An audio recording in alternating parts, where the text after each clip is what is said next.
Good morning, students. I hope you all are doing well. Students, today we will start new lesson. Lesson 8.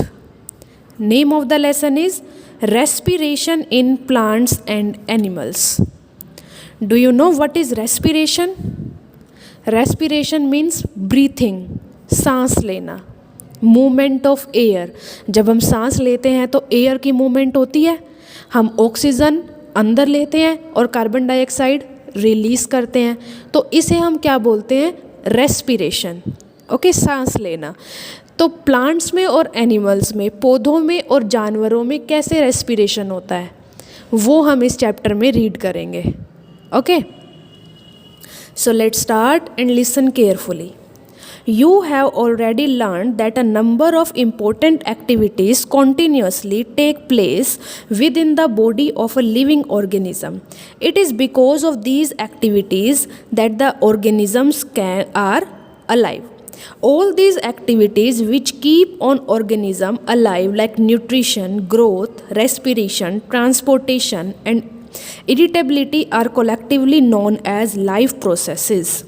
Without energy, organisms cannot do any work. Even when you are reading this book, you need energy. You need energy even when you are eating, sleeping, running, or doing physical activity. All living organisms need energy to do work. You have already read that energy is released from digested food through the process of respiration. आपने ये पढ़ा ही है कि हमें मतलब जीवित रहने के लिए बहुत सारी एक्टिविटीज़ होती हैं, मतलब हमारी बॉडी में बहुत सारी एक्टिविटीज़ होती हैं. ओके, और इन एक्टिविटी के थ्रू ही हम जीवित रहते हैं.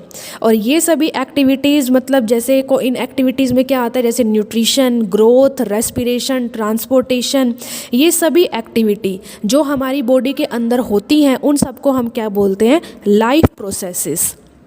आप ये जानते हो कि कोई भी काम करने के लिए हमें एनर्जी की ज़रूरत होती है.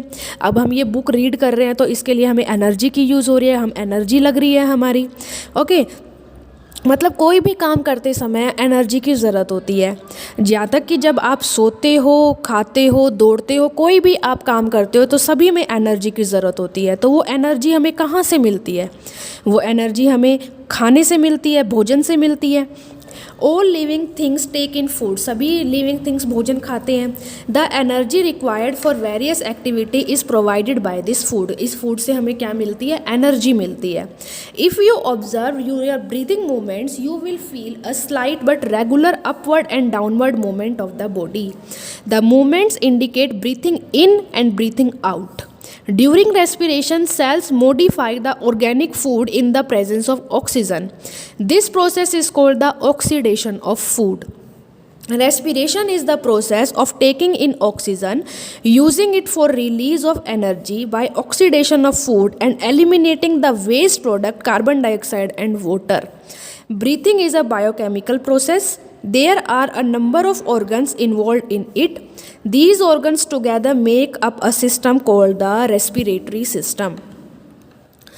अब हमने जब आप सांस लेते हो तो आपने अपनी बॉडी को मतलब मूवमेंट करते हुए देखा होगा कि जब आप सांस लेते हो तो मतलब हमारी थोड़ा सा चेंज आता है हमारी बॉडी में, मतलब हमारी बॉडी अपवर्ड और डाउनवर्ड, मतलब सांस लेते टाइम अपवर्ड और डाउनवर्ड रेगुलर होती रहती है. ये क्यों होती है? क्योंकि हम हवा बाहर मतलब आउट भी कर रहे हैं और हवा ले भी रहे हैं. ओके, तो जो रेस्पिरेशन होता है, तो रेस्पिरेशन में जो हम ऑक्सीजन जो होते हैं वो अंदर की तरफ लेते हैं और कार्बन डाइऑक्साइड रिलीज़ करते हैं. और रेस्पिरेशन होते टाइम जो फूड होता है वो मतलब जो सेल्स होती हैं वो मॉडिफाई हो जाती हैं और इसे हम क्या बोलते हैं? Oxidation of food.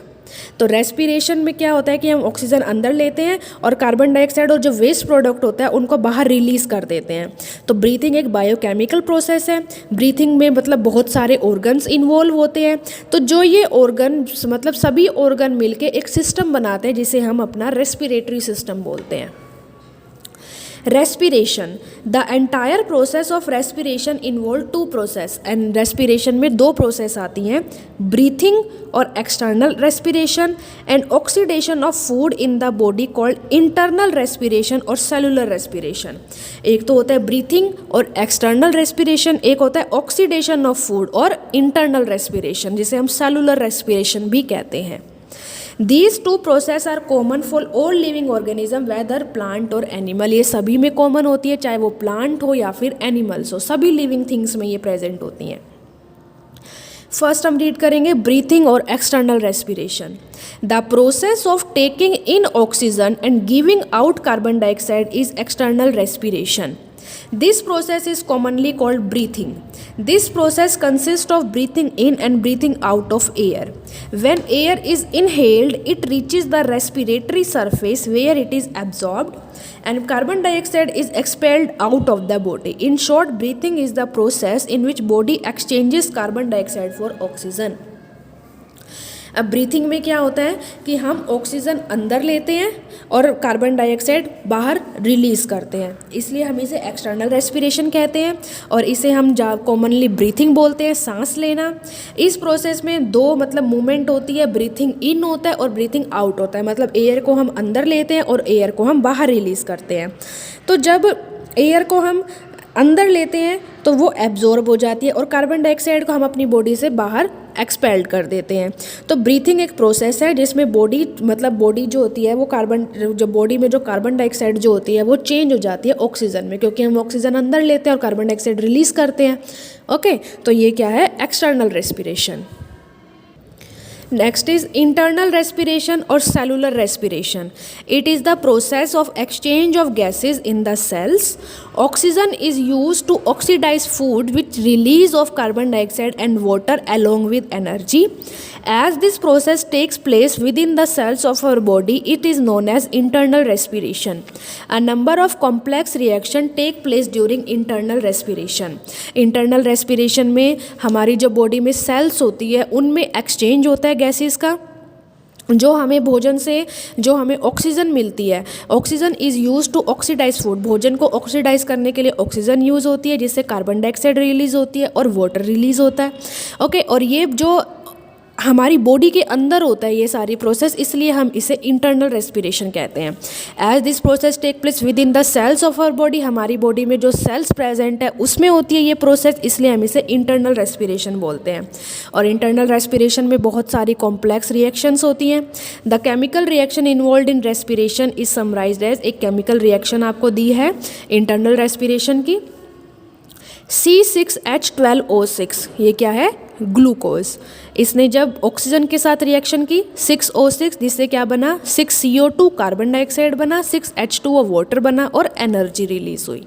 ओके, अब difference between external and internal respiration. External और इंटरनल रेस्पिरेशन में क्या डिफरेंस होता है? External respiration, it is a physical process in which exchange of gases take place. External respiration में फिजिकल प्रोसेस होती है जिसमें गैसेस का एक्सचेंज होता है। It is a chemical process in which molecules are oxidize to form carbon dioxide and water.